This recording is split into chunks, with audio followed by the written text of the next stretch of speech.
Ladies and gentlemen, please rise for the horribly and unfairly treated January 6th hostages.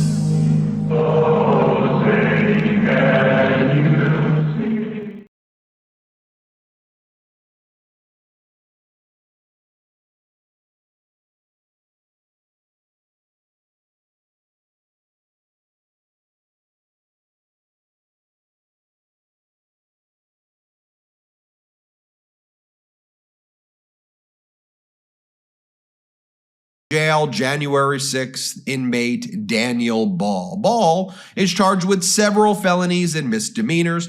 The felony charges include assaulting law enforcement officers by allegedly throwing an explosive device that detonated on at least 25 officers. How about DC jail January 6th inmate David Dempsey? Dempsey is charged with felonies including assaulting law enforcement officers with bludgeoning weapons or projectiles and mace-like agents. How about DC jail January 6th inmate Scott Miller? Miller, a member of the Proud Boys, pleaded guilty to a felony of assaulting law enforcement officers using a dangerous weapon. How about DC jail January 6th inmate Christopher Quaglin? Quaglin, reportedly a Proud Boys associate, was found guilty of 14 charges. His 12 felony convictions include assaulting law enforcement officers using a dangerous weapon and inflicting bodily injury on officers. How about DC jail January 6th inmate Gregory Yetman? Yetman is charged with felony offenses of assaulting law enforcement officers and obstructing of law enforcement during civil disorder.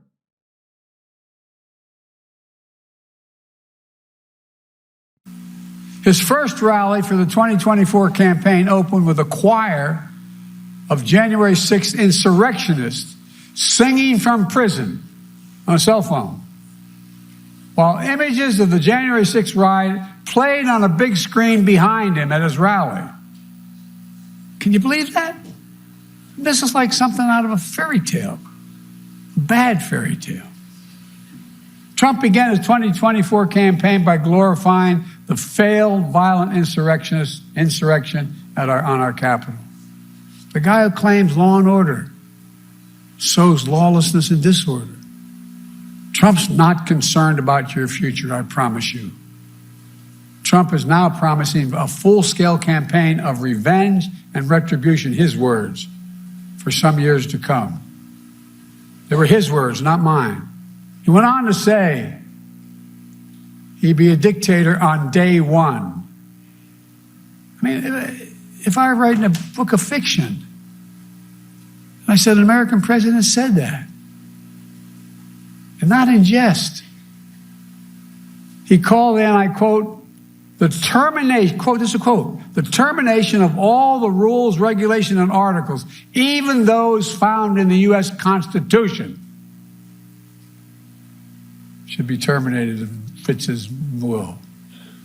It's really kind of hard to believe. Even found in the Constitution, he could terminate? He's threatened the former chairman of the Joint Chiefs of Staff with the death penalty. Says he should be put to death because the chairman put his oath to the Constitution ahead of his personal loyalty to Trump. This is coming from a president who called, when he visited cemeteries, called dead soldiers suckers and losers. Remember that?